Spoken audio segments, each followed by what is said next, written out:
সত্যি বলছি ভাই, অনেক ভাগ্য করলে এমনি একটা বউ পাওয়া যায়। আর আমি অনেক ভাগ্য করে এরকম একটা বউ পেয়েছি।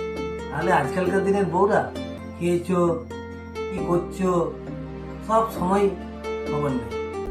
আর আমার বউ তা নামিয়ে দিলে ফোনটা চেক করে দেখে না কে ফোন করছে। এরকম বউ যেন প্রতি ঘরে ঘরে হয়।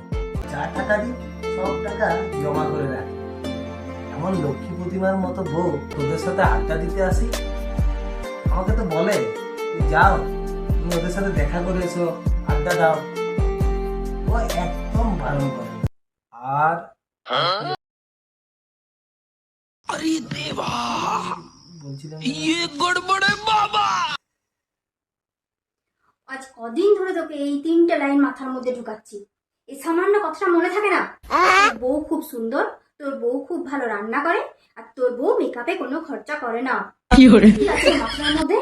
গাধা কোথাকার। কি ভাবলো তোর বন্ধুরা আজকে? ভাবলো তোর বউ তোকে সব শিখিয়ে দেয়। একটা কথা মাথার মধ্যে রাখে না, আমার জিনিসটা মনে থাকে না। আমার সামনে আমার নাক কাটি দিল।